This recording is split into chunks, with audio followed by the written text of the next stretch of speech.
अब जैसे ही मैंने इस नोटिफिकेशन पे क्लिक किया, क्लिक करते के साथ ही यहाँ लिखा आ रहा है रिलायंस रिटेल, जहाँ पर पोस्ट जो हैं वो 5200 यानी कि 5200 पोस्ट निकली हुई हैं। जो क्वालिफिकेशन मांगी गई है वो 10, 12 और ग्रेजुएट मांगी गई है।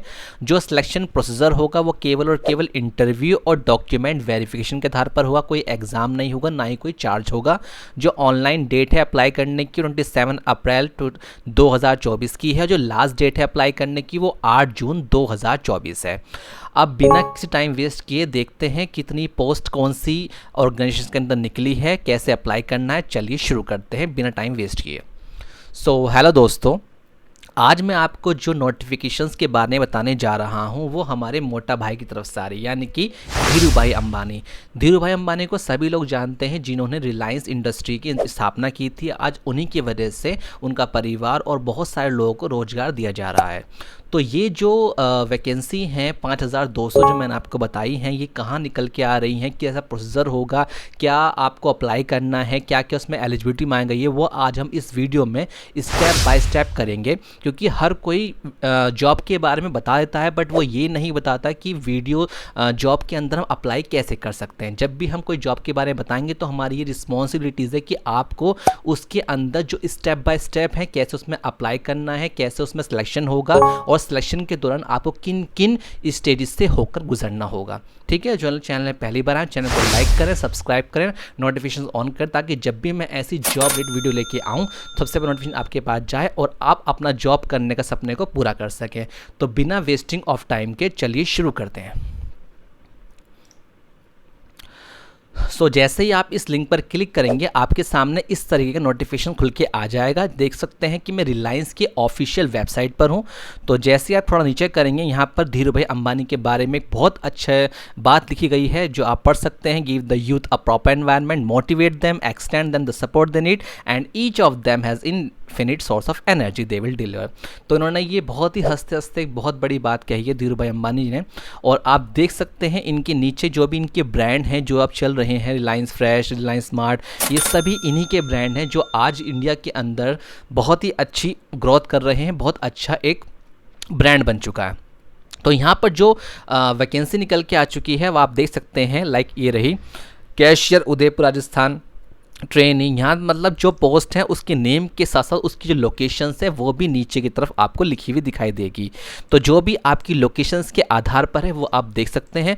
कमाल की बात यह है कि यहाँ पर केवल और केवल किसी भी तरह कोई चार्ज नहीं है, कोई भी तरह का रजिस्ट्रेशन फीस नहीं, सब कुछ फ्री ऑफ कॉस्ट है। आपको केवल इंटरव्यू के बेस के आधार पर ही सिलेक्शन किया जाएगा और इंटरव्यू भी आपका कैसे होगा वो भी आपका रिज्यूम के अनुसार ही तय किया जाएगा। तो चलिए हम कोई भी एक पोस्ट निकाल कर देख लेते हैं क्या से अप्लाई करना है।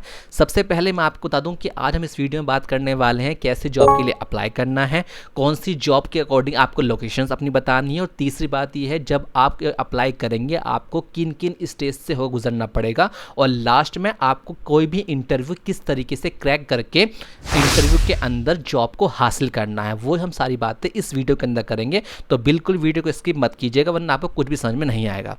तो फॉर एग्जाम्पल हम आज यहाँ पर मेरठ के अंदर जो लोकेशंस है इसके बारे में देख लेते हैं।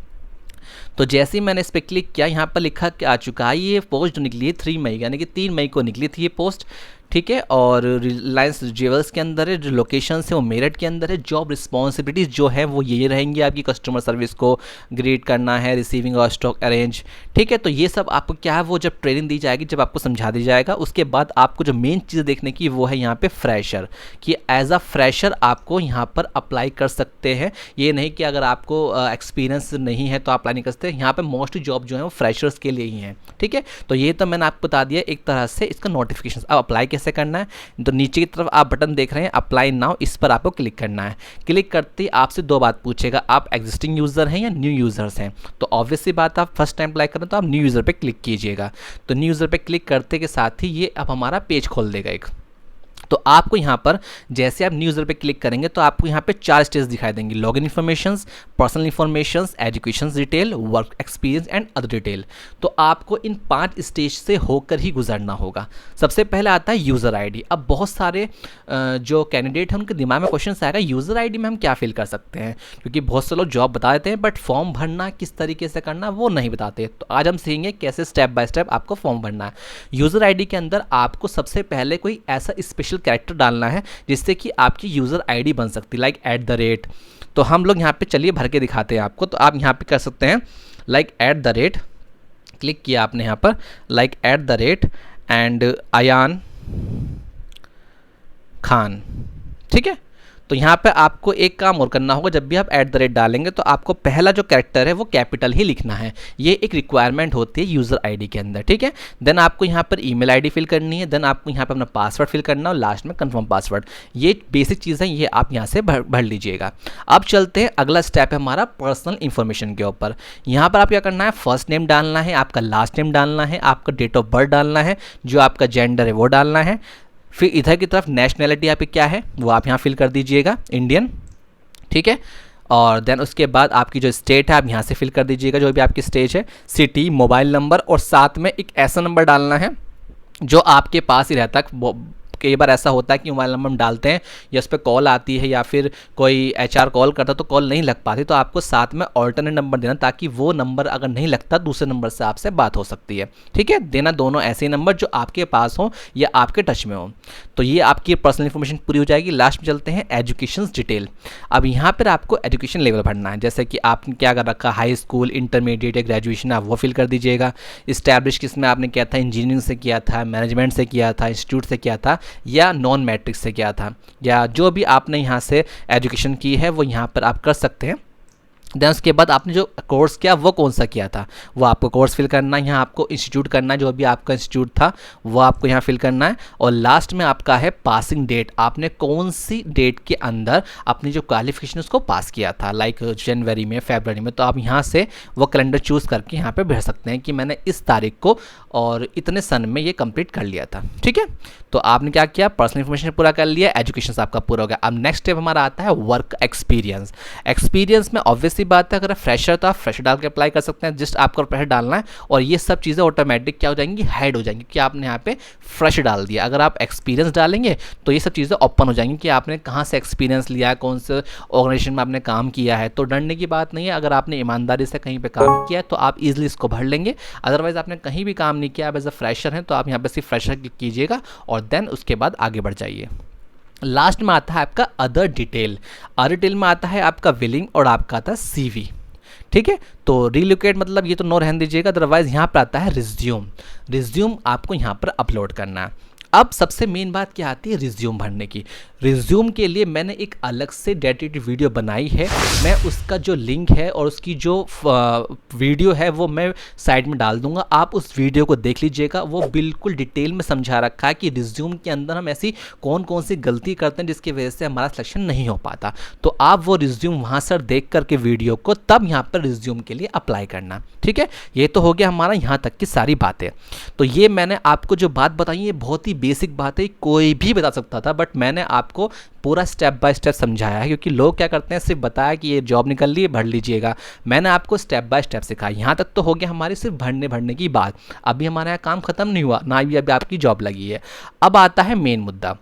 मेन मुद्दा ये आता है कि चलिए सर हमने फॉर्म फिल तो कर लिया, फॉर्म फिल करने के बाद जैसे ही हम इंटरव्यू में बैठेंगे तो हमें किन किन स्टेज से होकर गुजरना पड़ेगा।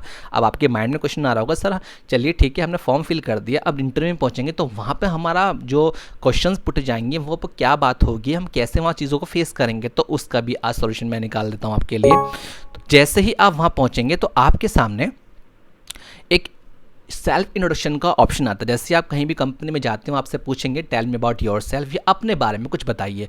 तो मैंने आपके लिए एक छोटा सा एक डेमो के तौर पर यहाँ पे मैं लेकर आया हूँ सेल्फ इंट्रोडक्शन किस तरीके से दिया जाता है। देखिए ये मैंने एक फ़ोटो लगा रखी है जिसमें आप देख करके जो भी, अगर आप फ्रेशर भी हैं या एक्सपीरियंस भी हैं, तो इससे आपको बहुत कुछ समझ में आ जाएगा। क्योंकि देखिए, एक एमएनसी कंपनी, मल्टीनेशनल कंपनी के अंदर आप जाके अगर हिंदी में बात कर रहे हो तो कहीं ना कहीं उनको ये लगेगा कि ये हमारे लिए कंफर्टेबल नहीं है। बट एक इंग्लिश क्या होती है, लैंग्वेज ही तो है। जैसे मैं आपसे बात कर रहा हूँ, ये क्या है, एक हिंदी लैंग्वेज है। अगर मैं इसको कन्वर्ट कर दूंगा इंग्लिश में तो वह इंग्लिश लैंग्वेज हो जाएगी। तो लैंग्वेज सिर्फ एक माध्यम है, एक मीडियम है आप तक बातों को पहुँचाना। पहले आपको उस चीज़ को समझना है कि मुझे वहाँ बात कैसे करनी है। अगर आप इंग्लिश में भी कंफर्टेबल नहीं है, बट आप समझ तो सकते हैं मुझे क्या बोलना है। क्योंकि मैं आपको जो यहाँ बताने जा रहा हूँ, अगर आप ये समझ गए तो आप हिंदी में भी वहाँ बता सकते हैं कि मुझे आखिर बोलना क्या है और कैसे कैसे बोलना और स्टेप बाय स्टेप क्या बोलना है। चलिए सुनते हैं।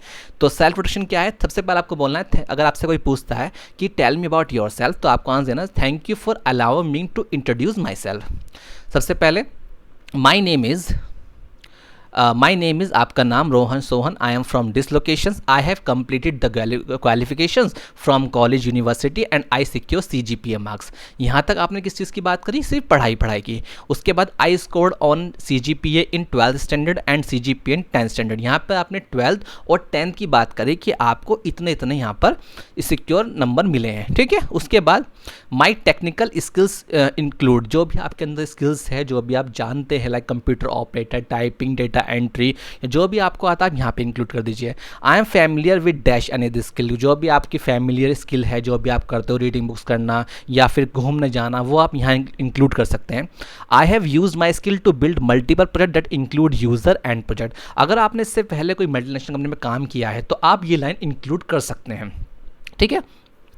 माई एक्स्ट्रा करिकुलर एक्टिविटीज़, यानी कि अगर इसके अलावा भी आपको कोई एक्टिविटीज़ लाइक सिंगिंग की आपको आती है, या फिर आप कुछ ऐसा काम लाइक आपको वेबसाइट बनाना आता है, डाटा एंट्री करना आता है या डेवलपिंग करना आता है, तो आप यहाँ पे वो दे सकते हैं। लास्ट में I have also participated in several campus and I am also member of dash organisations, यानी कि अगर आप कहीं प्राइवेट सेक्टर में भी काम कर रहे हैं तो आप वो यहाँ पे बता सकते हैं।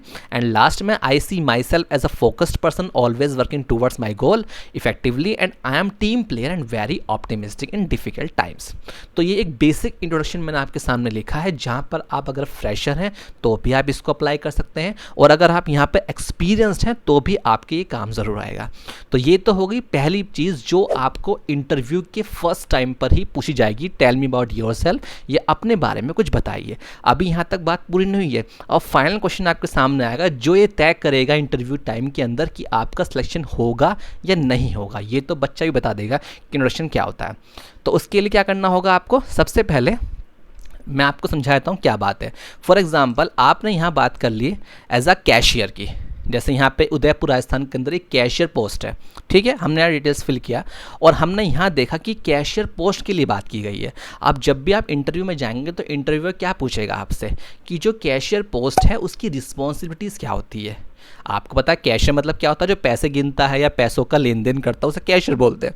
बट असल में उसकी रिस्पॉन्सिबिलिटीज़ क्या होती है, ये एक एमएनसी कंपनी यानी कि मल्टीनेशनल कंपनी के अंदर जो एचआर होता है वो ज़रूर पूछेगा कि आप जिस पोस्ट के लिए अप्लाई करना जा रहे हैं या आए हुए हैं उसके बारे में आपको कुछ तो पता होना चाहिए, नहीं होना चाहिए। क्योंकि ट्रेनिंग के अंदर तो आपको सब कुछ समझा देंगे कि ट्रेनिंग में काम कैसे करना है, बट इंटरव्यू टाइम पे आपको बेसिक नॉलेज होनी चाहिए। तो उसके लिए हमारी कौन हेल्प करेगा, उसके लिए हम जाएंगे गूगल पर और यहाँ पर डालेंगे chat.openai.com। जैसे आप एंटर मारेंगे तो आपके सामने इस तरह का इंटरफेस आ जाएगा, ठीक है। तो हमने वहाँ क्या बात करी थी, रिस्पॉन्सिबिलिटीज़ की, किसकी बात की थी, कैशियर की। तो ये मैंने आपका टाइम बचाने के लिए यहाँ पर ही पहले ही इस चीज़ को लिख लिया था। तो हम यहाँ पे टाइप करेंगे What are the responsibilities of the cashier, ठीक है, और हमने इसको कर दिया एंटर। तो जैसे ही आप इस चीज़ पे एंटर करके यहाँ पे बताएंगे तो ये आपके सामने वो पॉइंट निकाल के दे देंगे जो कैशियर पोस्ट के लिए बहुत ही ज़्यादा इंपॉर्टेंट है। अगर आप सोचते हैं चलिए सर मैं कैशियर के लिए अप्लाई नहीं करता, मैं किसी अदर पोस्ट के लिए करता हूँ, लाइक आप छोटे से छोटे या लाइक देख लीजिए आप कस्टमर केयर, एक कस्टमर केयर जो जॉब होती है वो बहुत ही बेसिक जॉब होती है। तो लाइक हमने इसको टाइम बचाने के लिए यहाँ पर हम what are the responsibilities of like हमने क्या है कस्टमर सर्विस या कस्टमर सर्विस, ठीक है। कस्टमर सर्विस की रिस्पॉन्सिबिलिटीज़ क्या क्या होती हैं वो इन्होंने हमें बता दिया। तो इससे क्या होता है, जो पॉइंट्स होते हैं ना वो हमें माइंड में रिमाइंड रहते हैं, जिससे कि हम बता सकते हैं। फॉर एग्जांपल अब आप देख लीजिए, मैंने जो कैशियर के लिए बताया था आपको, उसमें क्या बताया उन्होंने कि प्रोसेसिंग ट्रांजेक्शन होना चाहिए, हैंडलिंग कैश होना चाहिए, providing customer service, maintaining cleanness. तो ये सारे पॉइंट जो हैं आप अपनी उंगली पे ट्विस्ट पर जा सकते हैं, क्योंकि पैराग्राफ तो आप नहीं याद कर सकते, बट जो पॉइंट हैं उन्हें तो अपने हाथों पर ट्विस्ट पे याद कर सकते हैं। तो आपको सिर्फ ये 9 पॉइंट यहाँ पढ़ लेने हैं। और अगर आप कस्टमर सर्विस या इसके अलावा किसी और पोस्ट के लिए किसी और संस्था में जा रहे हैं अप्लाई करने के लिए, तो मैं आपको रिकमेंड यही करूँगा कि एक बार उसकी रिस्पॉन्सिबिलिटीज़ डाल करके और आगे उसकी पोस्ट डालकर यहाँ ज़रूर डाल लें, जिससे कि आपको उसके बारे में बेसिक इंट्रो मिल जाए कि हाँ, जिस पोस्ट के लिए मैं यहाँ पे इंटरव्यू देने आया हूँ असल में उसका काम होता क्या है। तो उन्होंने बताया customer service, assisting customer, answering inquiries करनी होती हैं, रिजॉल्विंग इश्यूज करने होते हैं, प्रोवाइडिंग सपोर्ट करना होता है। तो ये कस्टमर सर्विस की रिस्पॉन्सिबिलिटीज उन्होंने बताई है 10 पॉइंट के अंदर अंदर। सिर्फ आपको ये उंगली पे टिस पर करने और कुछ नहीं। इससे होगा क्या कि जो बाहर लोग बैठे हैं जो उस पोस्ट के लिए अप्लाई किया है आप ही की तरह, उनसे ज़्यादा आप उनमें हेडलाइट हो जाएंगे कि हाँ, आपके अंदर कुछ रिस्पॉन्सिबिलिटीज़ के बारे में नॉलेज है कि हाँ एक्चुअल में ये काम करता कैसे। क्योंकि बाहर जो लोग बैठे हैं वो बताएंगे सर मुझे अपने बारे में कि एक पैराग्राफ बना के सर कि ये ऐसे करता है, वो ऐसे करता है, तो वहाँ पर कोई भी इस तरह की बात नहीं चलती। वहाँ पर लोग टू द पॉइंट पूछते हैं कि अगर आपको इस पोस्ट के बारे में थोड़ा भी पता है तो लोग पॉइंट बताते हैं कि सर ये पॉइंट ऐसे है। क्योंकि अगर आप यूपी एग्ज़ाम देख लीजिए या कोई भी गवर्नमेंट एग्ज़ाम देख लीजिए, जो लोग पॉइंट में आंसर देते हैं उनको नंबर ज़्यादा मिलते हैं एज़ कम्पेयर टू थ्योरी लिखने वाले। अगर आप थ्योरी कुछ लिख के आ जाते हैं तो थ्योरी कोई नहीं पढ़ता, बट अगर आपने पॉइंट बना के लिखा है पॉइंट वाइज, तो उससे क्या होता है, हर बंदा उसके अंदर इंटरेस्ट रखता है कि ये पॉइंट में आके लिखा क्या है, ये हाईलाइट क्यों कर रखे हैं। तो ऐसे ही इंटरव्यू के अंदर आपको जो भी आंसर देना है वो पॉइंट में देना है, ताकि इंटरव्यू के ऊपर एक अच्छा पॉजिटिव इम्पैक्ट पड़े और वो आपको तुरंत हायर कर ले। That's it. आपने सिर्फ इतना करना है, ईमानदारी से यकीन मानिए 200% आपका सिलेक्शन होगा ही होगा। बट जैसे मैंने आपको बताया सिर्फ आपको वैसे ही करना है। सिर्फ आपको 2 चीज़ों को वहाँ ध्यान रखना है जब आप वहाँ जाएंगे, अपना सेल्फ इंट्रोडक्शन जो मैंने आपको स्टार्टिंग में बताया था थोड़ी देर पहले ही, और सेकंड वन आपकी जो रिस्पॉन्सिबिलिटीज़ है उस पर्टिकुलर पोस्ट के लिए जहाँ के लिए आपने अप्लाई किया है। That's it. तो आप ऐसे ही यहाँ पर अपनी पोस्ट के बारे में बता सकते हैं जो पोस्ट के लिए आपने अप्लाई किया है, लाइक इस तरीके से। ठीक है, तो यहाँ पे जितनी भी पोस्ट हैं आप यहाँ से भी आए करके देख सकते हैं, जितनी भी पोस्ट आप अप्लाई कर सकते हैं।